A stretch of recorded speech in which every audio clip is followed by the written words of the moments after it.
श्रीमंतांनी आपल्यावर चालून येण्यापूर्वी एकदा विचार करायला हवा. आपल्या संशयीचं पाणी त्यांनी चोखायला हवं होतं.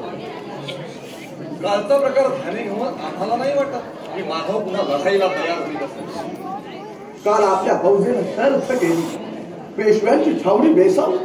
हा हा म्हणता पळता हुई थोडी झाली त्यांची. बापू, कालच्या आपल्या पराभवाला तोच एक डाग लागला. बेसावत छावणीवर आपण हल्ला केला. दादासाहेब युद्धात सारं काही माफ असतं. हा बिचारा त्या माधवाचे किवडे वैदी साहेबांच्या हट्टापायी त्याने संशय हातात घेतले आणि स्वतःची फटफजेरी करून घेतली. ज्याला आम्ही पोटच्या पोराप्रमाणे ज्याच्यावर प्रेम केलं त्याच्यावरच संशय उतरण्याचा बाका प्रसंग उद्भवला आमच्यावर. बरीच दुर्दैव होते कोणतं. दादासाहेब होणारे टळत नाही. पुढं काय करायचा मनसुबा आहे आपला? पाहू, घटका 2 घटकेपर्यंत वाट पाहू, नाही तर पुढचा पर्याय आहे. ते काय लढणार आपल्याकडं यापुढे?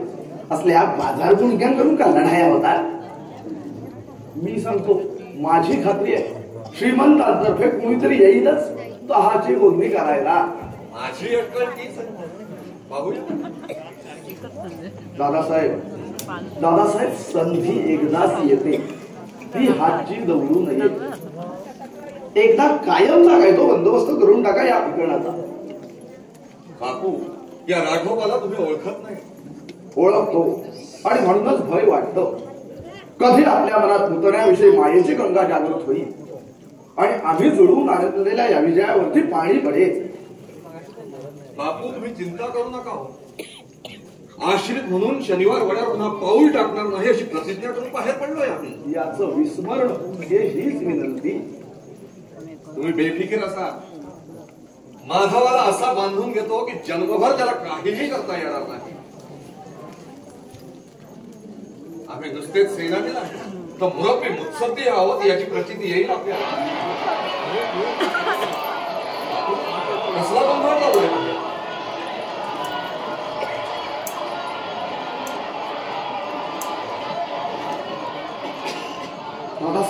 दादासाहेब घात झाला. श्रीमंतांनी मुत्सद्दीगिरीचा कळस गाठला. आपला डाव आपल्यावरच उलटला. काय केलं श्रीमंतांनी? आपल्या छावणीवर बेसावर असताना हल्ला चढवला. छे दादासाहेब, श्रीमंत इतके अदूरदर्शी नाही. त्याने हल्ला चढवलाय तो आपल्या फौजेवर नव्हे, खुद्द आपल्यावर. बोलण्याचा मतलब ध्यानी नाही आमच्या. खुद्द श्रीमंत आपल्या भेटीसाठी येत आहेत एकटे. आणि म्हणून म्हणतो, माधव आमच्या भेटीला येतो एकटा. हीच वेळ आहे स्वतःला सावरण्याची. जे यश आपण स्वपराक्रमावर काबीज केलं ते हातचं हिसकावून घेतील ते श्रीमंत याची भीती वाटू लागली आहे. म्हणून म्हणतो, सावध असावं. संधी एकदाच येते, ती हातची दवडू नये. बापू, रावसाहेबांबरोबर ज्यावेळी आम्ही युद्धाला तयार झालो त्याच वेळी सर्व गोष्टींचा विचार करून ठेवलाय आम्ही. क्षमा करा दादासाहेब, पण आपण फक्त युद्धाचीच तयारी केली होती आणि श्रीमंतांनी फक्त युद्धाचीच तयारी केली नव्हती. मोक्याच्या जागी घाव घालण्याचा घाट घातलाय श्रीमंतांनी. आणि म्हणून म्हणतो, सावध असावं. दुसऱ्यावर बेसावध असताना हल्ला करणाऱ्यांनी सावधगिरीचा इशारा द्यावा. आश्चर्य आहे. श्रीमंत बोला, काय आज्ञा आहे आम्हाला?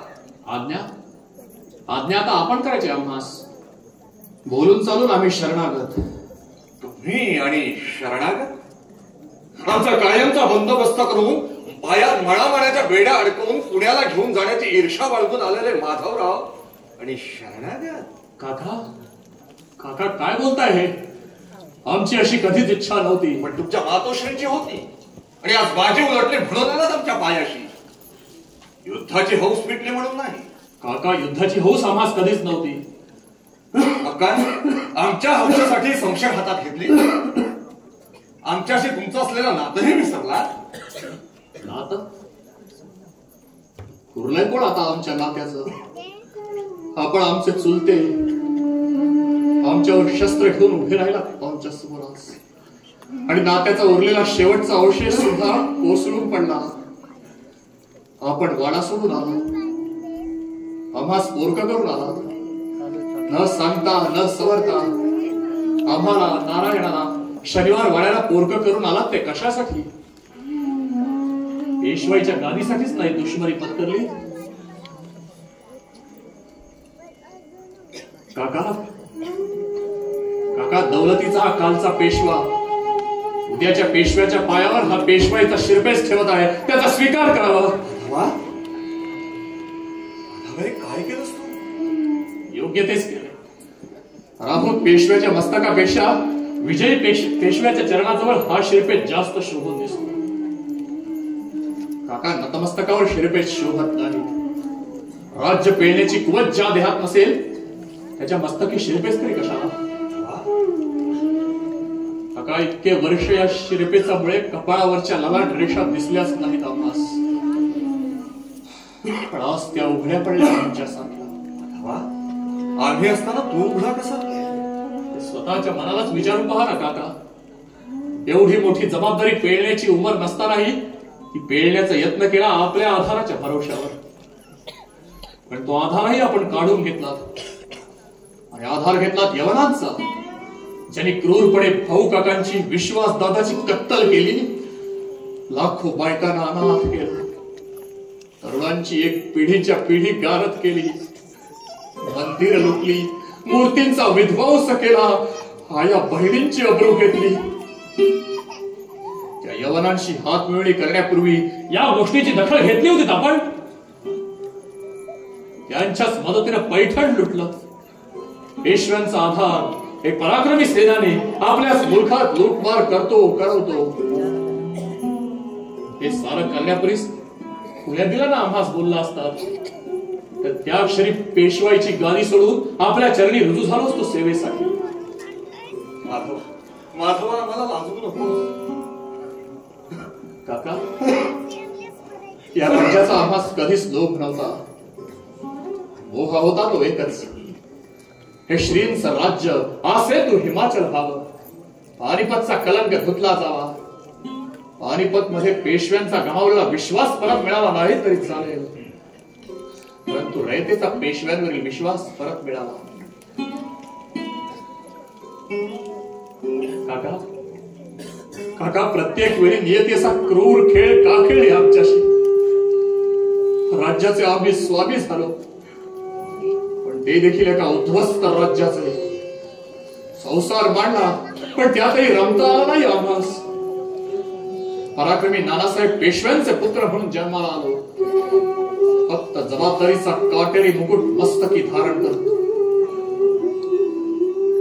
सोबत मिळाली ती न सोसता येणाऱ्या व्याधीची आणि घरातील कलहाची. काका काका, जन्म मागून मिळत नाही आणि मागून बदलता येत नाही मरेपर्यंत. नाना गेले, विश्वासदादा गेले, भाऊ काका गेले, तरी वाटत होतं की एक आधार आहे पेशवाईला. अटके पार झेंडे फडकावणाऱ्या या राघव फरारीचा, त्यांच्या समर्थ समशेरीचा. पण त्या हातात ती समशेर पुन्हा चमकली, ती मायेनं ज्याच्या पाठीवरून हात फिरवावा त्याचाच निपात करण्यासाठी. क्षमा करा काका, हे राज्य श्रींचं आहे, त्यांची ही ठेव आहे, ही मी आपल्या पायाजवळ ठेवली आहे. माधवा, काय केलं असेल? ज्यांच्या अंग खांद्यावर वाढलं, ज्यांच्या हाताच्या आधारे बालपणी पावलं टाकायला शिकलो, त्यांच्या पायाशी सर्वस्वाची ही ठेव ठेवायला लाज कसली? काका, पण आपसातल्या कलहासाठी बाहेरच्या शत्रूला शनिवार वाड्याचे दरवाजे उघडे करून देऊ नका. या गनिमाचे पाय एकदा का या मातीत रोवले, त्यांचा धर्म या मातीत रुजला, तर जिंदगीभर आपल्या लोकांना त्यांचे गुलाम म्हणून राहावं लागेल. छत्रपती शिवाजी महाराजांनी उभारलेलं हे स्वातंत्र्याचं मंदिर दुभंगून जाईल. काका, त्या मातीची शान अशी मातीत जाऊ देऊ नका. आम्ही शपथपूर्वक सांगतो, ज्या घडीला आमची गरज लागेल पेशवाईला, त्या घडीला आम्ही उभे ठाकू राज्याच्या रक्षणासाठी, धर्माच्या जोपासनेसाठी. काका, एवढंच सांगायचं होतं. आज कसं हलकं हलकं वाटतंय. मनातली मळमळ आणि डोक्यावरची जबाबदारी निघून गेली.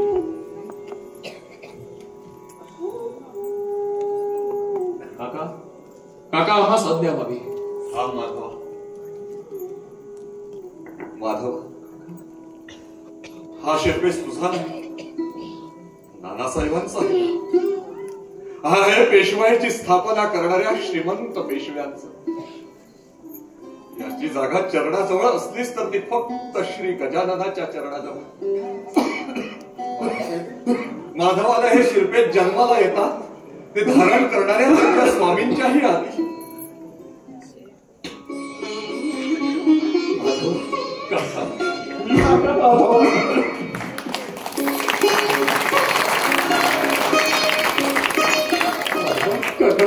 काका आम्हास नाही ना कधी सोडून जाणार. नाही पोरं नाही.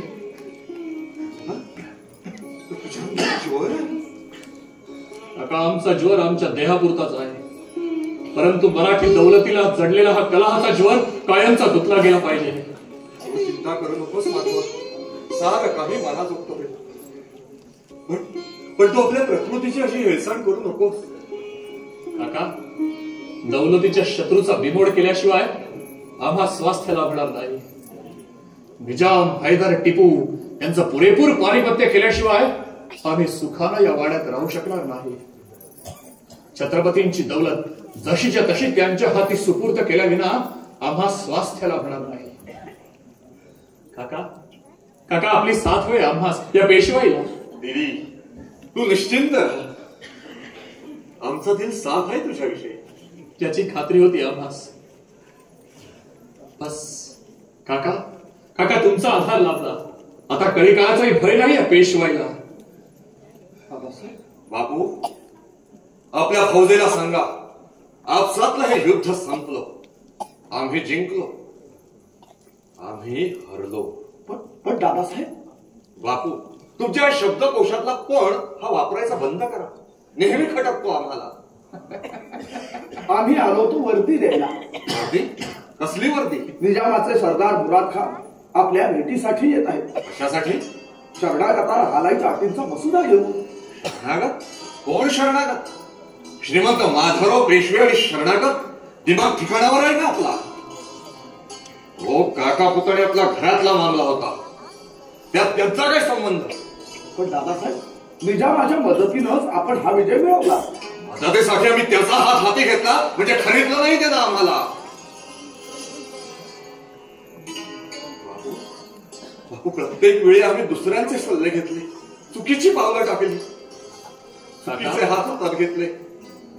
काका, मुराद खान येत असतील तर येऊ देत त्यांना. म्हणजे काहीच म्हणतोय मी. खामोश! आमची भेट होणार नाही म्हणून सांगा त्यांना. पण दादासाहेब ते गुस्सा होती. आम्ही काय आमच्या गुस्स्यावर पाणी सोडले असं वाटलं की काय त्यांना? बापू, आमचा गुस्सा आमच्या संसेरीपेक्षा तेज आहे यांची जाणीव करून द्या त्यांना. पण दादासाहेब, त्यांना न विचारता केलेला हा सुरू त्यांना मान्य नसेल तर? कुशाल त्याने आपल्या मुलखाची वाट धरावी. आमच्या मुलखात अजून आमची मुखत्यारी चालते. पण दादासाहेब त्यांनी भेटीचा आग्रह धरला तर? होणार नाही म्हणून सांगा. आमच्या मर्जीचे खिलाफ इथे येण्याचं धारिष्ठा त्यानेच काय, पण प्रत्यक्ष निजामानं जरी केलं तर या आनंदाच्या प्रसंगी रक्तपात व्हावासा आम्हाला वाटत नाही. बापू, या राघव फराळची संशय ज्ञानात आहे तोपर्यंतच पाहून घ्यावी. तीही दुरून तिचा ज्ञानाबाहेर आली तर बाबू, पोटच्या पोराप्रमाणे प्रेम केलं आम्ही त्याच्यावर. त्याला काय असं एकाकी टाकण्यासाठी? चल माधवा, आपण तुझ्या छावणीत चल आणि उदयीकरांच्या गोष्टीचे मनसुबे रचू. चल. पण श्रीमंतांच्या छावणीवर बसवलेले गार्द्यांचे पाहणे ते हलवायला सांगा. आणि हो, श्रीमंत माधवराव पेशवे त्यांच्या छावणीत जात असताना आपल्या फौजेला खडी ताजीम द्यायला सांगा. हे आपल्याच नाही निजामाच्या फौजेला सुद्धा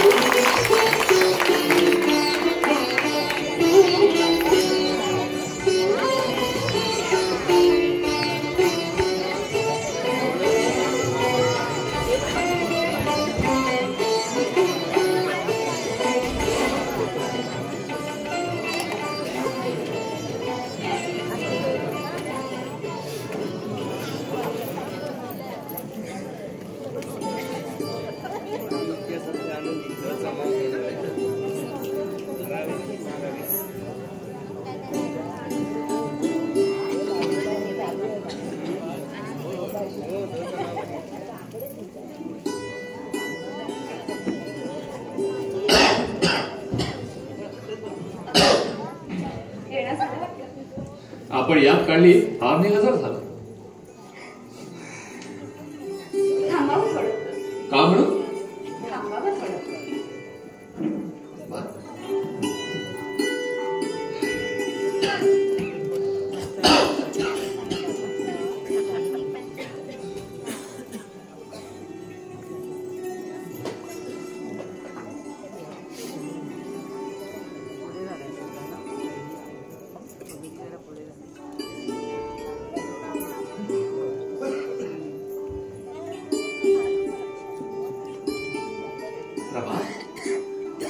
आभास वाटलं होतं की शनिवार वाड्याच्या द्वारी पाऊल ठेवताच आपली मूर्ती दिसेल, पण भक्ताची इच्छा होईल तेव्हा दर्शन देईल तो देव कसला. आम्ही येणारच होतो, पण आई साहेब होत्या, पार्वती काकू होत्या, पहिला मान त्यांचा म्हणून नाही आलो. आमचा मान इथे. आपल्या रागाचा मतलब आम्हाच्या ध्यानी आला. मिरज तुमच्या वडिलांकडून काढून पटवर्धनांना दिलं. काका सुद्धा संतापले आमचेवरती. आपणास सुद्धा राग आला असेलच. राग आला, पण आपण आज आमची ओळख न पटल्याबद्दल. आम्ही एकदा त्या घरून या घरी आलो. आता अभिमान आहे तो या घरचा. पतीला देव म्हणतो आम्ही. माणूस पण देव कसा? रमा माणसाला कधी देवघरात बसवू नये. देव्हारातील देवाची फार मोठी कुचंबणा होते. समोर भक्त प्रसाद घेऊन उभा असतानाही त्याला हात लावता येत नाही. असं फक्त तोंडापुरतं बोलायचं. पाठ फिरली की आठवण देखील येत नसेल आमची. नाही रमा. युद्धाच्या भाऊगर्दीत राजकारणाच्या गदारोळात आपली याद काढायला सवड मिळत नसे आम्हास. एकांतात मंचकावर डोकं टेकलं की डोळ्यासमोर प्रथम मूर्ती उभी राहायची ती आपली. हा आम्ही आमचा बहुमान समजतो. एका सामान्य ब्राह्मणाची कन्या, पण आमचं भाग्य आम्ही या चरणी रुजू झालो. पेशव्यांच्या राणीचा किताब मिळाला. स्वारींचं आमच्यावरील प्रेम मिळालं.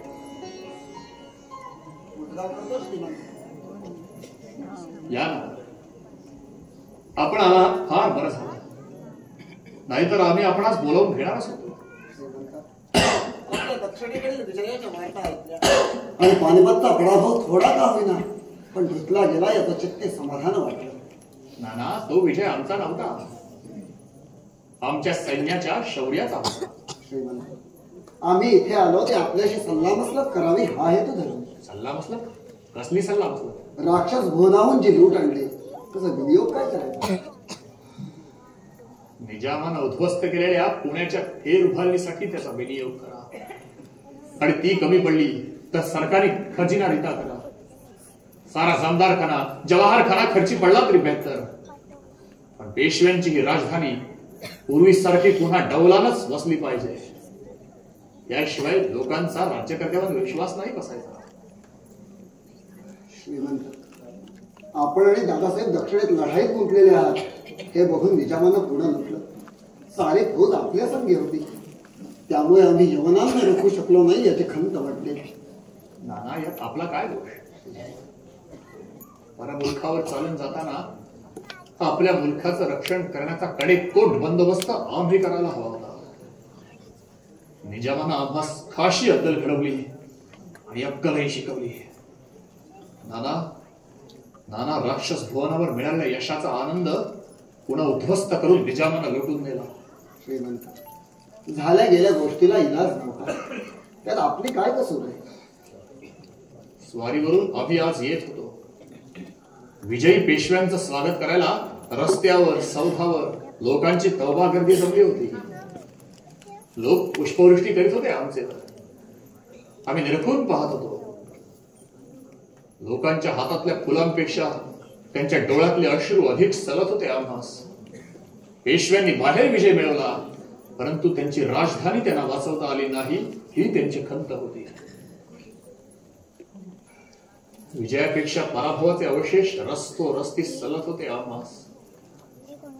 नाना आम्ही उद्या जातीने देखरेख करणार आहोत पुनर्वसनाच्या कामाची.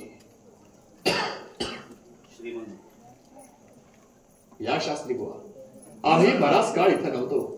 या काळातलं काही नवल विशेष? श्रीमंत भाऊसाहेबांच्या सूचना पुण्यात पकडून आणण्यात आलाय. शास्त्री बुवा, आपण भाऊ काकांच्या तोतयास पाहिला? होय श्रीमंत. आपलं काय मत पडलं?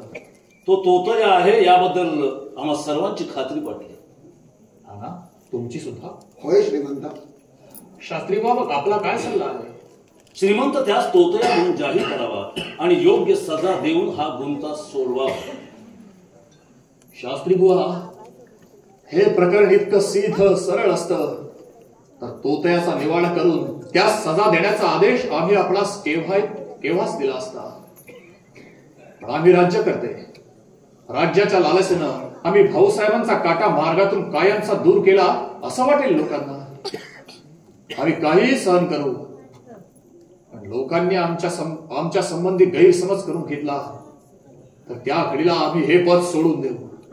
मग श्रीमंत, या प्रकरणात आपला काय सल्ला आहे? नाना, खरे खोटेपणाचा पडताळा पाहण्यासाठी तोतयाला लोकांसमोर उभं करा. लोकांना न्याय करते तोतयाचा.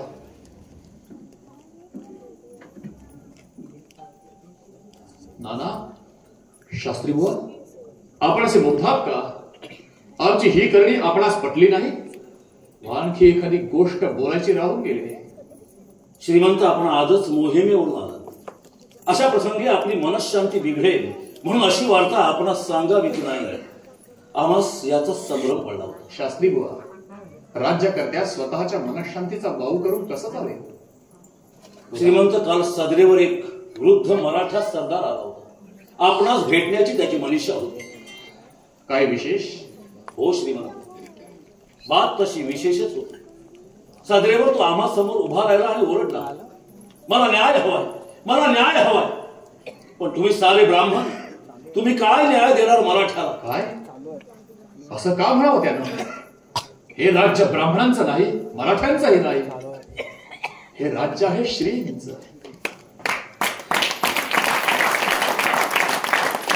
ब्राह्मण, मराठे, कुणबी, धनगर या राज्यात राहणाऱ्या सर्वांचं. शास्त्री बुवा, एखाद्याच्या मनात असा संदेह येणं हे राज्याच्या हिताचं नाहीये. पण त्याची फिर्याद काय होती आणि कुणाबद्दल होती? खुद्द पेशव्यांच्या विरोधात.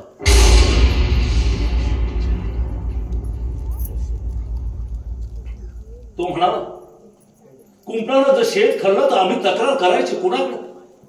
निजामानं त्याचा वाडा लुटल्याचं त्याला दुःख नव्हतं श्रीमंत. पुण्यात असे असंख्य वाडे लुटले गेले, पण त्याची तक्रार होती की ज्यांनी धनिक सरदारांचे वाडे, तळघर, खजिने निजामाच्या लोकांना दाखवून दिले त्याच्या विरुद्ध.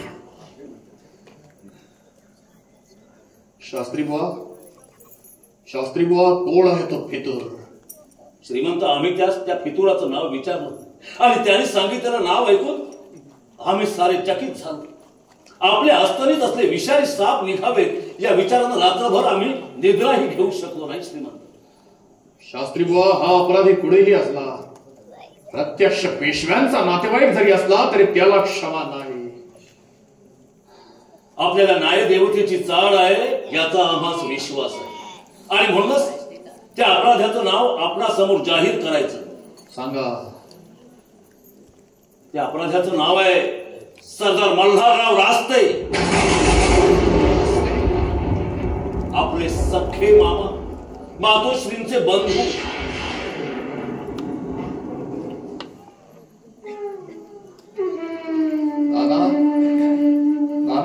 मावशींनी केलेल्या या अपराधाची आपण खातरजमा केली. होय श्रीमंता, ते अपराधी आहेत. नाना नाना, दुर्दैवाचे आणखी किती दशावतार काढायचं नशिबी आहे आमच्या. भाऊ काकांच्या तोत्याचा ताळ मनावरती आहे तोच हा प्रकार. शास्त्री बुवा, उद्याच्या उद्या न्यायासनासमोर हजर राहण्याचा हुकूम रास्तेंना द्या. आपल्या न्यायबुद्धीवर आमचा विश्वास आहे. आपण जो न्याय द्याल तो आम्ही शिरोधार्य मानू. आम्हास त्याची खात्री आहे श्रीमंत. शास्त्री बुवा, राज्य सत्तेपेक्षा न्यायदेवता मोठी आहे हे आम्ही तरी मानतो. आपले मनास येईल तो न्याय रास्तेंना द्या. आम्ही त्यास बांधले आहोत. नाना, उदयिक दरबारात हजर राहण्याचा हुकूम रास्तेंना द्या. आणि बऱ्यापणाला हजर झाले नाहीत तर जेल बंद करून आणून हजर करा. जसे आज्ञा श्रीमंत.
महाजी शितोळेच्या नावे 5 गावे बहाल करण्यात आली. त्याचे दस्तऐवज कागदपत्र तयार करून ठेवले. फक्त श्रीमंतांनी शिक्कामोर्तब करायचं बाकी आहे. शास्त्री बुवा, साधा शिपाई गणितो महाजी शिकाळे. चुकून तीर लागलाच विठ्ठल उंजरला. त्याच्या कामाचं एवढं कौतुक. त्याला तशी जाण लागते बापू. सोन्याच्या कळसाचं कौतुक प्रत्येकालाच असतं, पण पायाच्या चिऱ्याचं कौतुक एखाद्यालाच. नाना, मल्हारराव रास्ते अजून दरबारात हजर झाले नाही. स्नानसंध्या आटपून येतो असा निरोप आलाय त्यांचा. बापू, आजच्या दरबाराकडे साऱ्या पुण्याचं लक्ष लागून राहिलंय. साहजिकच आहे. रास्त्यांविरुद्ध कारवाई व्हायची आहे. पण काय? रास्त्यांविरुद्ध काहीही कारवाई होऊ शकणार नाही. का गोपिकाबाईंचे सख्खे बंधू मल्हारराव रास्ते. तेव्हा आई साहेबांकडून पुत्रावर दबाव आणला जाण्याची शक्यता नाकारता येत नाही. होशियार निगा रखो. स्वारी राजमंडल पेशवा पृथ्वी श्रीमंत महाराज सिंहासनाधीश्वर क्षत्रिय कुलवंश छत्रपती रामराजा महाराज विश्वासनिधी सकल राजकार्य धुरंधर राजश्रिया विराजित श्रीमंत माधवराव बल्लाळ पंतप्रधान तशरीफ लाते हैं. निगाह रखो.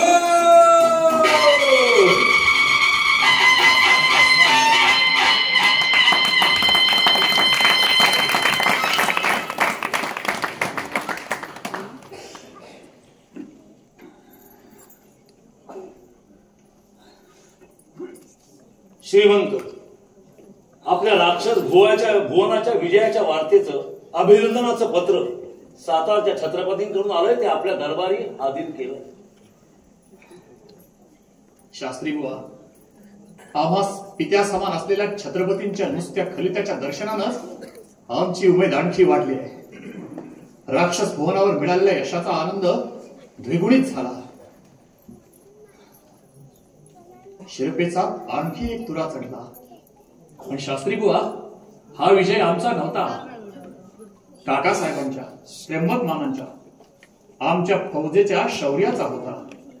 जे या युद्धात कामी आले त्यांच्या त्यागाचा होता. आणि या युद्धाचा खरा शिल्पकार आहे एक साधा शिपाई गडी महादजी शितोळे.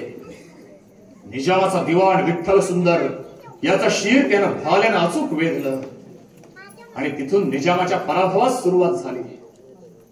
पानपताच्या युद्धात जनकोजी शिंदेच्या शीर भाल्यावर रोवून अब्दालीनं केलेल्या राक्षसी कृत्याचा सूड घेतला गेला. राज्य उभी राहतात ती अशा झुंजार वीरांच्या मर्दुमकीवर. माधवा, लढाई संपली असली तरी अजून युद्ध संपलेलं नाही. ते संपणारही नाही टिपू हैदरचा बिमोड केल्याशिवाय. काका, उदयिक सदरेवर आपण टिपू हैदरावर करण्याच्या स्वारीचा मनसुबा ठरवू. पण माधवा, मला वाटतं इतकी उतावळी बरी नव्हे. एकाच समयी चौफेर शत्रू निर्माण करणं हे पेशवाईला हितावह नाही. आणि त्यातून अजून टिपू हैदरने उठाव केल्याची बातमी तरी कुठे आहे? त्या उठावाचा आपण इंतजार करीत बसायचा नाही बापू. शत्रूला आपल्या मुलखावर चालून येण्याची संधीच देता कामा नये. काय काका? हा, मसलं ते योग्य आहे. पण हैदर, टिपू हे निजामापेक्षा प्रबळ आहेत याची जाणीव असावी. मग आपला दख्खन दुर्बळ आहे असं वाटतं आपणास? त्यातून हैदर, टिपू म्हणजे काही वाघ नव्हेत. असलेच तरी ते मोहरमातील ताबुतात नाचणारे पिवळीचे वाघ. असल्या वाघांना नामोहरम करायला फार अवधी लागणार नाही आमच्या सह्याद्रीच्या मर्दात छाव्यांना. पण नाना, आमच्या हुकमानुसार अजून रास्ते दरबारात हजर झालेले दिसत नाहीत. स्नानसंध्या आटपून दरबारात येतो असं निरोप आला रस्त्यांचा. स्नानसंध्या? यवनांना मदत केलेल्या रास्त्यांनी स्नानसंध्या करावी? या परीस ब्राह्मण्याचा उपवर्ग तो कोणता? आपली आज्ञा असेल तर आपल्या समोर एक बाब दर्शनास आणायची. आज्ञा? आपल्या आज्ञेप्रमाणे चाललेल्या पुनर्वसनाच्या कामात गोंधळ निर्माण झाले. पैशा अडक्याची काही अडचण नाही श्रीमंत. ज्या अधिकाऱ्याच्या हाती हे काम दिलं होतं त्याने त्या कामात भ्रष्टाचार केल्याचा पुरावा आला. त्याने आपल्याकडून मंजूर करून घेतलेली रक्कम आमच्या हाती घेवली. बांधकामं केली पण ती भेसाई केलेला माल वापरून. कित्येक बांधकाम अडखवट कोसळली. त्याखाली लोक जखमी झाले, काही मृत पावले. त्या देशद्रोही अधिकाऱ्याला पुण्याच्या चौकात उभं करून फटके मारा. लोकांनाही कळू दे अशा गुन्ह्याबद्दल काय सजा मिळते ते. आम्ही आलो आहोत. पाहिलं आम्ही ते. आपल्या मातांबर वयोवृद्ध मानकऱ्याला आसनावर बसा म्हणायचा शिष्टाचार सुद्धा पेशवे विसरलेले दिसतात. आम्ही काय काय विसरलो याचा हिशेब आम्ही प्रसंगी देऊच. पण आपण काय काय विसरलात याचा हिशेब मांडण्यासाठी आपणास इथं बोलावून घेतलंय. रास्ते शत्रूशी हात मिळवणी करून त्यांच्या मदतीने पुन्हा लुटणाऱ्या देशद्रोही अधिकाऱ्याला पेशव्यांनी काय आपल्या आसनात शेजारी बसवून घ्यायला हवं अशी इच्छा आहे आपली. हो, आणि ती रास्त आहे. आमच्या हातून काही आगळीक झाली असं आपणास वाटत होतं, तर आपल्या महावी बोलवून घ्यायचं होतं. खुलासा झाला असता. आले आपणास जरूर बोलावून घेतलं असतं. पण ते आमचे मामा म्हणून आरोपी म्हणून जाब पुसण्याचा अधिकार आहे तो इथं भर दरबारात. आरोपी आणि आम्ही? होय. रास्ते आम्ही राक्षस भुवनावरच्या लढाईत गुंतलो होतो निव्वळ आपल्या आधारावर. या शहराची सारी जिम्मेदारी आम्ही आपणावर सोपवून गेलो होतो. याची दखल घेतलीच शत्रूला फितूर होऊन पुन्हा लुटून हा अपराध क्षम्य आहे असं वाटतं आपणास? रावसाहेब, जरा सबुरीनं घ्या. किती झालं तरी रास्ते आपले सख्खे मामा, आपल्या मातोश्रींचे बंधू. काका, तुम्ही बंधू आहात आमच्या परमपूज्य पित्यांचे. दौलतीचा प्रश्न येताच आम्ही उठलो ना आपणावर शस्त्र घेऊन. रास्ते, आपण आमच्या मातोश्रींचे बंधू. आपण तसा राजद्रोह केल्यानंतर प्रजेपुढे आम्ही कुठल्या तोंडाने उभं राहायला हवं? बोला बोला रास्ते. आम्हाला जे काही बोलायचं ते प्रत्यक्ष मातोश्री समोरच बोलू. रास्ते, अजून न्याय झालेला नाही आणि तोवर आपण इथून जाऊ शकणार नाही. काही प्रत्यक्ष मामाला काही करण्याचा हिंमत वाढली तुझी माधवा. नाना नाना त्यांना याद द्या की ते श्रीमंतांसमोर उभे आहेत. याची श्रीमंत यापुढे आम्ही सदैव याद ठेवू. श्रीमंत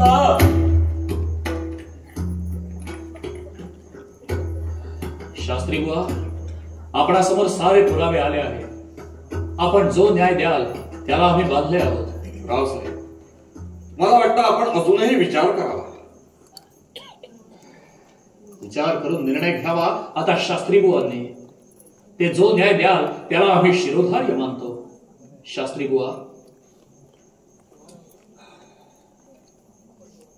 सरदार मल्हारराव रास्ते, आपणावर जो आरोप ठेवण्यात आलाय त्याचा आपण इन्कार करू शकता. आपला अपराध आपण जाणता. पेशवे इथं नसताना शहराची जबाबदारी सोडून आपण निजामाशी हात मिळवणी केली. इतकंच नाही तर इथे वाडे देवळं लुटायला निजामाला मदत केली आणि आपला हा अपराध फार भयंकर आहे. तरी सुद्धा आजवर आपण या राज्यासाठी बजावलेली कामगिरी लक्षात घेऊन आम्ही तुम्हाला 50,000 रुपयांचा दंड फरमावित आहोत. या सर्व खंडाचा रक्कम तुम्ही 2 दिवसाच्या आत हजर करायचा आहे आणि असं न झाल्यास तुमची सारी मालमत्ता सरकार जमा करून घेण्यात येईल. श्रीमंत दरबारात आग राहावी या कुस्तीच्या नावाखाली आपण आम्हाला शिक्षा फरमावली. तर आपणच मसाला आहात. राक्षस भवनावर विजय मिळवला या यशाच्या खमेंनी आम्ही आपले मामा आहोत.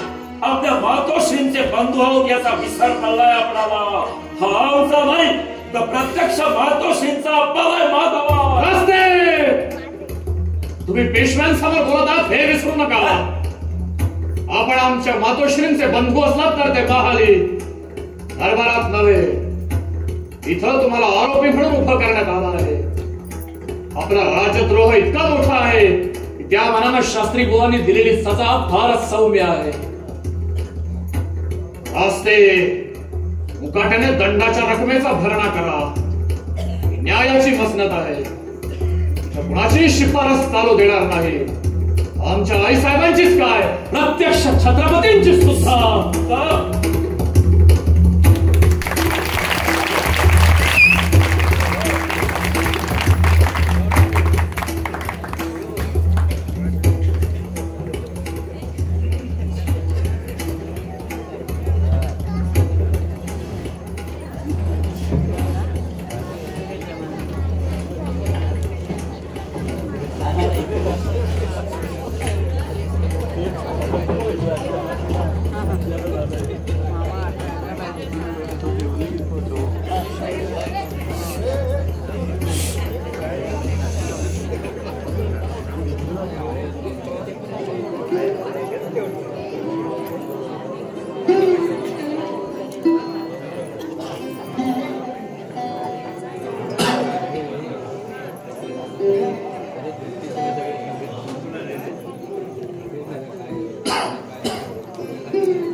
आम्हाला सांगा, दरबारातून परस्पर कुठं जाणं झालं होतं? पुण्याची चाललेली फेर उभारणी पाहण्यासाठी आम्ही तिथं जातीनं गेलो होतो. शहरातून फेरफटका मारताना पाहत होतो निजामानं उद्ध्वस्त केलेलं मोडकळीस आलेले वाडे मंदिर आम्ही पुन्हा वसवू, पण मोडकळीस आलेलं इमान आणि उद्ध्वस्त झालेली मन यांना दिलासा कोण देणार? अशाच एका उद्ध्वस्त वाड्यासमोर जात असताना लहान मुलाला कडेवर घेतलेली एक म्हातारी आमच्या घोड्यासमोर आली. आम्हास पाहताच ती म्हणाली, श्रीमंत माधवराव पेशवा म्हणतात तर तूच काय? आम्ही होय असं उत्तरताच ती आम्हास म्हणाली, अरे नुसते वाडे उभारून मंदिर उभारून पुणे उभारता येणार नाही. हे वाडे उभे नसले तरी चालतील, माणसं उभा राहायला हवी ताठ मानेनं. कडेवर तिचा नातू होता. त्याच्याकडे पाहत ती म्हणाली, याला घेऊन जा तुझ्या लष्करात, शेवटचा अंश आहे हा. अरे देश लयाला चालला तर वंश जपायचा कशाला? प्रभा हे ऐकताच आमचा ऊर अभिमानानं भरून आला. आम्ही जायला वळताच तिनं आम्हास थांबण्याची विनंती केली आणि आत वळून हाका मारल्या. आतून 5 तरुण स्त्रिया बाहेर आल्या. प्रभा त्या विधवा होत्या. त्यांच्याकडे बोट दाखवून ती म्हणाली, या माझ्या 5 विधवा सुना, यांच्या बांगड्या कुठल्या पान बघावर.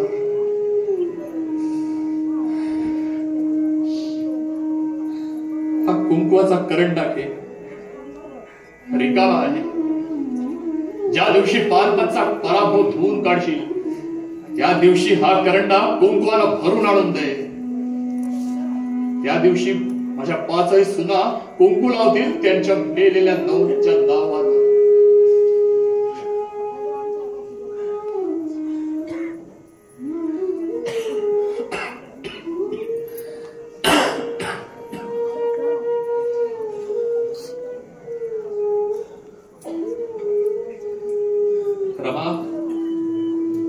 रमा अशी माणसं पाहिली की उदास झालेलं मन निवळून येतं आणि या कारणाकरता का होईना पण जगावंसं वाटतं. रावसाहेब, काय ऐकतोय आम्ही हे?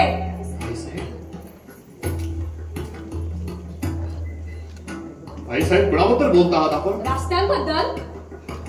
मग आपण ऐकलं ते खरं आहे. भर दरबारात तुम्ही त्याला शिक्षा फरमावली दंडाची. भाईसाहेब शिक्षा रामशास्त्रींनी फरमावली. आम्ही फक्त त्यावर शिक्कामोर्तब केलं. या सजेचं कारण अजून आपल्या कानी नाही आला. आमच्या सवालाचा हा जबाब नव्हे. भाईसाहेब आपणास आपल्या बंधूंचे पराक्रम ऐकायचे असतील तर ते खुशाल ऐका. निजाम पुण्यावर चालून आला असताना त्याच्याशी संगनमत करून मामांनी त्याला पुणे लुटायला मदत केली. या त्यांच्या अपराधाबद्दल आम्ही त्याला न्यायासनासमोर उभं केलं. त्यात काय चुकलं आमचं? भाईसाहेब लहान तोंडी मोठा घास घेत आहोत आम्ही. त्याची पूर्ण जाणीव असूनही आपणास एक सवाल पुसतो. मागे काका जेव्हा चालून आले पुण्यावरती मोगलांच्या मदतीनं तेव्हा त्यांचा निःवाद करण्याचा सल्ला आपणच आम्हास दिला होता. आम्हास तो पटला. आम्ही काकांसमोर युद्धास उभे टाकलो. असाच सल्ला देणाऱ्या आमच्या आई साहेब त्यांच्या बंधूंना ते फितूर असूनही पाठीशी घालू पाहतायत. यापासून आम्ही कोणता बोध घ्यायचा आहे? आई साहेब, गिराला जो न्याय तो भावास नको. हा प्रश्न मल्हाररावांचा राहिलेला नाही. प्रश्न आहे तो आमच्या प्रतिष्ठेचा झाला आहे. प्रतिष्ठा? गुन्हेगाराला पाठीशी घालून का कधी प्रतिष्ठा वाढते? भाईसाहेब आपण विसरला असला पेशव्यांच्या मसनदीची काही प्रतिष्ठा आहे. ही बाब फक्त या महालापुरती मर्यादित राहिलेली नाही. भर दरबारात त्याचा न्याय निवाडा झाला आहे. शास्त्री बुवांनी न्याय केला आहे. न्यायाची बूज राखावी म्हणून त्यात कोणताही हस्तक्षेप आम्ही करणार नाही असा शब्द दिला आम्ही शास्त्री बुवांना. ही मानभावीपणाची बोलणी समजतात आम्हाला. हा प्रश्न 50,000 रुपयांचा राहिलेला नाही. त्या रकमेचा भरणा आम्ही करू शकतो. प्रश्न आहे त्यांच्या आमच्या नात्याचा. आईसाहेब मातीपेक्षा नाती मोठी नाही. या मातीशी बेईमान होणाऱ्या नात्याचा मुलाहिजा ठेवण्यात येणार नाही. श्रींच्या राज्यात सुईच्या अग्रावर राहील तेवढी माती सुद्धा देण्यात येणार नाही. या शब्दांनी महाभारत घडवलं. महाभारत संपलं. नाती भंगली परंतु माती अभंगच राहिली. माधवा, प्रत्यक्ष जन्मदात्या आईचाही मान राखणार नाहीस तू?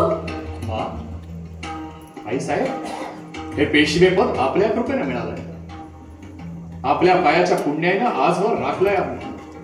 ते बेईमान ठरलेलं आवडेल आपणास? पेशवे श्रीमंत असले, अधिपती असले तरी श्रींच्या सिंहासनासमोर आणि आपल्या चरणाजवळ सदैव नतमस्तकच राहावे. आई साहेब, आपले पुत्र म्हणून घ्यायला अभिमान वाटावा म्हणून ही सजा आम्ही रास्त्यांना फरमावली. आणि ती त्यांनी नाही मानली तर?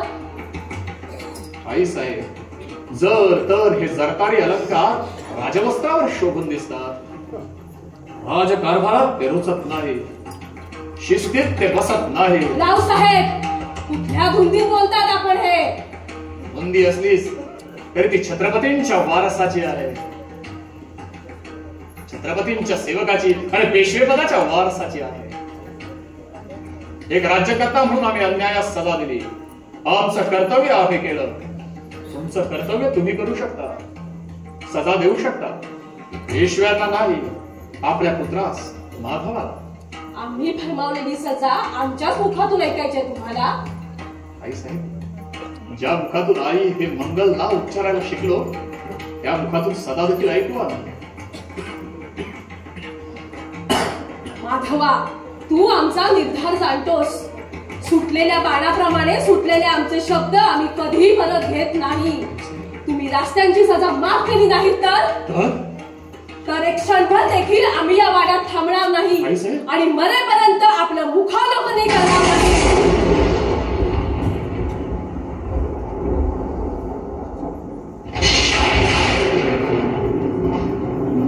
आई साहेब, आपण शिक्षा फरमावली, आम्ही ती ऐकली.